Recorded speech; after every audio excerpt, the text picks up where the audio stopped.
সুপ্রিয় দর্শক, আসসালামু আলাইকুম।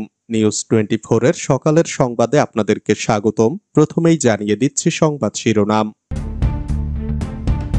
জামায়াত যেভাবে নির্বাচন চায়, আজকের সমাবেশ সেটাকে আরো বেগবান করবে মন্তব্য রনির। উচ্চকক্ষে যারা পিআর চায় না তারা জাতির সঙ্গে প্রতারণা করে মন্তব্য আক্তারের। পিআর করে সমাবেশ করছে একটি দল মন্তব্য সালাউদ্দিনের। এবার লড়াই হবে দুর্নীতির বিরুদ্ধে, সোহরাওয়ার্দী উদ্যানে সমাবেশে যা বললেন জামায়াত আমির। যত দিন যাচ্ছে পরিস্থিতি জটিল হয়ে উঠছে মন্তব্য মির্জা ফখরুলের। বিএনপি নেতা রিপন দাসকে পেটালো আওয়ামী লীগ কর্মীরা। শুনছিলেন সংবাদ শিরোনাম। পুরো খবর পেতে ভিডিওটি শেষ পর্যন্ত দেখুন।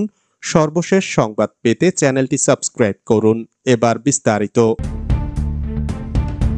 জামায়াত যেভাবে নির্বাচন চায়, আজকের সমাবেশ সেটাকে আরো বেগবান করবে মন্তব্য রনির। সাবেক সংসদ সদস্য ও রাজনৈতিক বিশ্লেষক গোলাম মাওলা রনি বলেন, আজকের এই সমাবেশটি মূলত ডক্টর মোহাম্মদ ইউনূসের হাতকে শক্তিশালী করা, এনসিপিকে শক্তিশালী করা এবং জামায়াত যেভাবে চায় সেভাবে নির্বাচন পিছিয়ে দেওয়া অথবা সেভাবে নির্বাচন করার জন্য সরকারের যে ইচ্ছা রয়েছে সেই ইচ্ছাকে আরো বেগবান করার ক্ষেত্রে একটা চাপ তৈরি করবে। গোলাম মাওলা রনি বলেন, আওয়ামী লীগের জুলুম অত্যাচারের মধ্যে জামায়াত এত লোক, এত নেতাকর্মী কিভাবে তৈরি করেছে, সৃষ্টি করেছে, দাওয়াতি কর্মকাণ্ড কিভাবে চালিয়েছে, যারা রাজনৈতিক দার্শনিক তাদের এটা শিক্ষার বিষয়। এর কারণ হিসেবে তিনি বলেন, এভাবে এত বড় একটা সমাবেশ করা বিএনপি বা আওয়ামী লীগের পক্ষে আসলে সম্ভব নয়।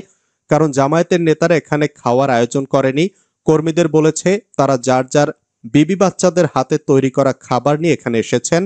অন্যদিকে ট্রাকের পর ট্রাক বিরিয়ানি এনে গেঞ্জি দিয়ে সবকিছু দিয়েও আমাদের প্রথাগত রাজনৈতিক দলগুলো এই সোহরাওয়ার্দী উদ্যানের 3 ভাগের 1 ভাগ অতীতে কখনো ভরতে পেরেছে, আমি এটা দেখিনি গত 15-20 বছরে।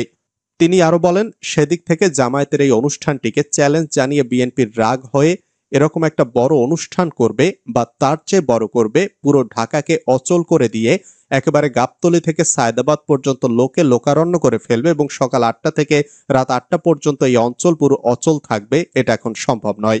1000 কোটি টাকাও যদি বিএনপি খরচ করে এটা সম্ভব হবে না। এখানে শুধু বিরিয়ানির প্যাকেট দিতে, পানির বোতল দিতে, এগুলোতেই সমস্যা সৃষ্টি হয়ে যাবে।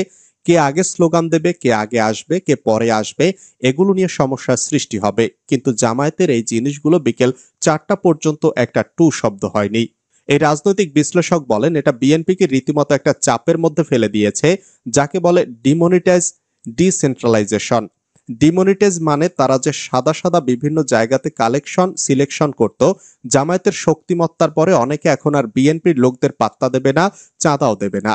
ফলে এটা অনেকটা ডিমনিটাইজ হয়ে গেল। 2 নম্বর হলো, তারা যে বড় বড় কথা বলতো, সরকারকে দাপট দেখাতো, আমরা এটা করতে পারি, ওটা করতে পারি, 1 ঘন্টায় সরকারকে ফেলে দিতে পারি, তখন তারা এরপর থেকে এই কথাগুলো আর ওইভাবে বলতে পারবে না। তিনি আরো বলেন, জামায়াতের এই অনুষ্ঠানে অন্য ইসলামপন্থী দলগুলো সংহতি জানিয়েছে, কিন্তু এভাবে তারা আসেনি। যদি তারা সবাই আসতো বা আসে, তাহলে এটা বিরাট একটা রূপ ধারণ করবে এবং এর মাধ্যমে বিএনপিকে চ্যালেঞ্জ দিচ্ছে, ডক্টর মোহাম্মদ ইউনূসকে শক্তিশালী করছে, এনসিপিকে শক্তিশালী করছে, তার সঙ্গে সঙ্গে অন্যান্য যে রাজনৈতিক দল, ইসলামপন্থী যে রাজনৈতিক দল, তাদেরও জামায়াত জানান দিল যে সত্যিকার অর্থে তাদের সাংগঠনিক ক্ষমতা কত বেশি। উচ্চকক্ষে যারা পিআর চায় না তারা জাতির সঙ্গে প্রতারণা করে মন্তব্য আক্তারের। জাতীয় নাগরিক পার্টির সদস্য সচিব আক্তার হোসেন বলেছেন, ক্ষমতার ভারসাম্যের প্রশ্নে উচ্চকক্ষের জন্য ভোটের অনুপাতে পিআর পদ্ধতিতে নির্বাচন আয়োজন করতে হবে। এ পদ্ধতিতে নির্বাচন হলে যারা উচ্চকক্ষ চায় না বলে বক্তব্য দেয়, তারা জাতির সঙ্গে প্রতারণা করে। শনিবার রাজধানীর সোহরাওয়ার্দী উদ্যানে জামায়াত ইসলামী আয়োজিত সমাবেশে তিনি কথা বলেন। আক্তার বলেন, শুধু ক্ষমতা বদলের জন্য 24-এর অভ্যুত্থান হয়নি, ক্ষমতার ভারসাম্য নিশ্চিত করে একটি নতুন গণতান্ত্রিক বাংলাদেশ বিনির্মাণের জন্য আমরা অংশ নিয়েছিলাম। শুধু নির্বাচন দিয়ে দেশে গণতন্ত্রকে সুরক্ষা দেওয়া সম্ভব নয়। 14, 18, 24-এর নির্বাচনে গণতন্ত্রকে সুরক্ষা হয়নি বলে বলেন তিনি। তিনি আরো বলেন, আর যেন ফেসিবাদ এবং স্বৈরাচার জন্ম নিতে না পারে, এজন্য আওয়ামী লীগকে অবিলম্বে বিচারের কাঠগড়ায় দাঁড় করাতে হবে। পিআর করে সমাবেশ করছে একটি দল, যা বললেন বিএনপি নেতা সালাউদ্দিন আহমদ। বিএনপির স্থায়ী কমিটির সদস্য সালাউদ্দিন আহমদ বলেছেন, নির্বাচনের দিন তারিখ ঘোষণা হয়নি, এখন এই পিআর করে সোহরাওয়ার্দী উদ্যানে সমাবেশ করছে একটি দল। শনিবার রাজধানীর বনানীর একটি হোটেলে জুলাইয়ের অভ্যুত্থান ও গুজবের রাজনীতি বিষয়ক সেমিনারে তিনি এসব মন্তব্য করেন। ইলেকট্রনিক্স ভোটিং মেশিনে যেখানে ভোট দিতে অভ্যস্ত না জনগণ, সেক্ষেত্রে পিআর পদ্ধতিতে আদৌ সরকার গঠন সম্ভব কিনা এমন প্রশ্ন রেখে সালাউদ্দিন আহমেদ বলেন, সোহরাওয়ার্দী উদ্যানকে নির্বাচনী এলাকা ঘোষণা করা হলে যারা একটা সিট পাবে তারাই পিআর করে চিল্লাচ্ছেন। গণ অভ্যুত্থানকে টিকিয়ে রাখতে নির্বাচিত সরকার প্রয়োজন বলে মন্তব্য করেন তিনি।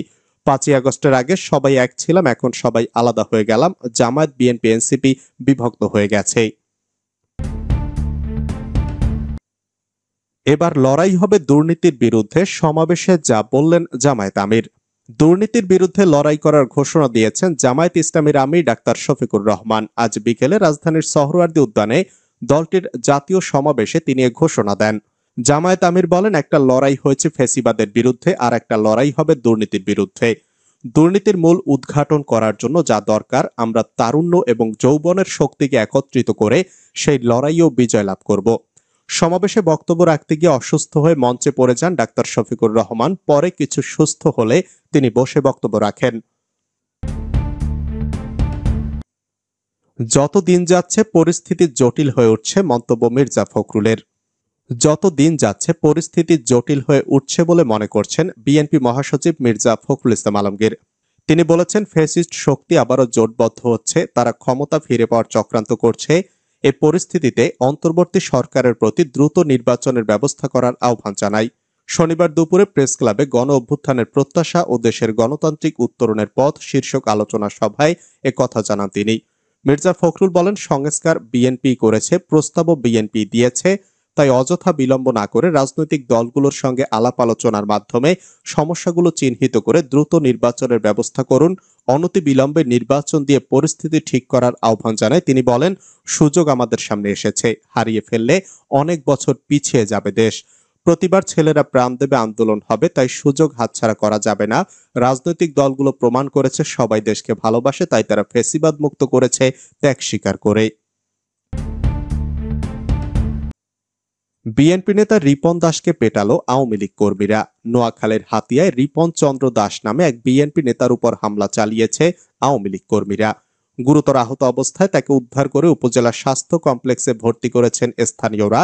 শনিবার দুপুরে উপজেলার চর ঈশ্বর ইউনিয়নের কাজীর বাজারে এ ঘটনা ঘটে।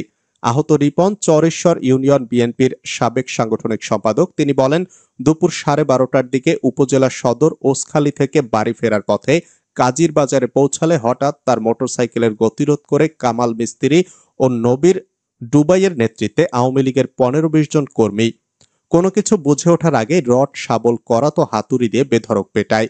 তিনি আরো বলেন, ঘটনার সময় ওই পথ ধরে যাচ্ছিল নৌবাহিনীর একটি টহল গাড়ি। তাদের দেখে হামলাকারীরা পালিয়ে যায়। পরে স্থানীয় লোকজন আমাকে উদ্ধার করে হাসপাতালে ভর্তি করেন।